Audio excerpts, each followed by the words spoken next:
মানিকচকের ইলেকট্রিকের অবস্থা মোটামুটি একদম খারাপ অবস্থা। মোটামুটি 4 থেকে 5 ঘন্টা থাকলো আবার গেল 6 ঘন্টা নাই। আমাদের কাছে মানে যে পরিমাণ টাকা নেওয়া হয় তার থেকে কম পরিমাণ বিদ্যুৎ দেওয়া হয়। সারাদিনে 2 ঘন্টা থেকে 3 ঘন্টা কারেন্ট থাকে। বাম আমলের শেষ দিকে রাজ্য সরকারকে আক্রমণে তৃণমূলের অন্যতম প্রধান অস্ত্র ছিল লোডশেডিং। এবার তৃণমূল জমানাতেও সেই লোডশেডিং এর অভিযোগ নিয়ে রণক্ষেত্র বাঁধল মালদায়। তবে অভিযোগ শুধু লোডশেডিং নিয়েই নয়, রাজ্যের সর্বত্র অস্বাভাবিক হারে বিদ্যুতের মাশুল বৃদ্ধির অভিযোগ উঠছে, যার জেরে সাধারণ মানুষের অবস্থা কাহিল। যেভাবে কনজিউমারদের কাছ থেকে মাশুল আদায় করা, স্মার্ট মিটার বসানো, মানে নানাভাবে কনজিউমারদের কাছ থেকে অতিরিক্ত পয়সা নেওয়া, এই সমস্ত ব্যাপারে তারা যতখানি জোর দিয়েছে, কিন্তু পরিষেবার উন্নতির জন্য তারা সেই জোরটা দেয়নি।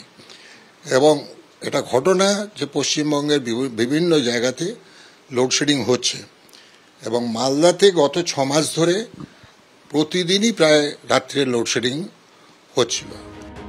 সিএসসির বিরুদ্ধে অস্বাভাবিক হারে বিদ্যুতের মাশুল বৃদ্ধির অভিযোগ উঠছে। দিন 10 আগে এই নিয়ে মুখ খোলেন মুখ্যমন্ত্রী। এই সুযোগে ওরা আবার দাম বাড়িয়ে দিয়েছে, ক পয়সা শুনলাম, আমি জানতাম না, আমাদের কাছে কোনো ইনফরমেশন নেই। পাওয়ার ডিপার্টমেন্টও আমি শুনেছি কোনো ইনফরমেশন নেই। বিদ্যুতের মাশুল বৃদ্ধির প্রতিবাদে মিছিলের কর্মসূচি নিয়েছে বিজেপি। পুলিশের কাছে অনুমতি না পেয়ে আদালতের দ্বারস্থ হয়েছে তারা।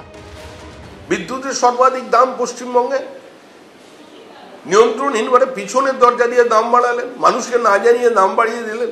এটা জনবিরোধী শুধু নয়, এটা জনবিদ্বেষী সরকার। বিদ্যুতের খরচ ক্রমশ বাড়ছে, পরিষেবা নেই, মানুষ পরিষেবা পাচ্ছেন না, বিদ্যুৎ বিভ্রাট, বন্ধ, বিপর্যস্ত, লোডশেডিং, মানুষের বিক্ষোভ তো স্বাভাবিক।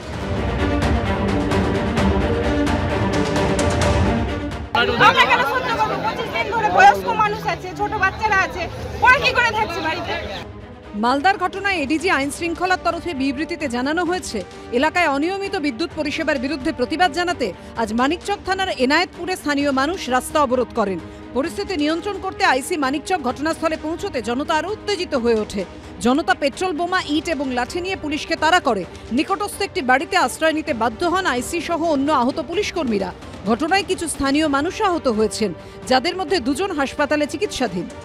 কষ্টের জন্য আইন যদি নিজের হাতে তুলে নেয় তাহলে কিন্তু আইন ব্যবস্থা বলে আর কিছু থাকবে না। সব মিলিয়ে ক্ষোভ, বিতর্ক বাড়ছে। সৌভিক মজুমদার, অর্ণব মুখোপাধ্যায় ও পার্থপ্রতিম ঘোষের রিপোর্ট, এবিপি আনন্দ।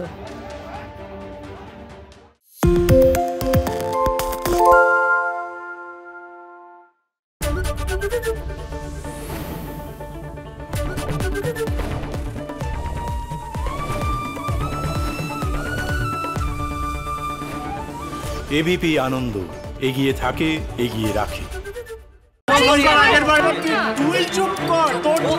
বাংলা ঝামেলা চায় না, বাংলা খবর চায়। বাংলা খবর, বাংলার খবর।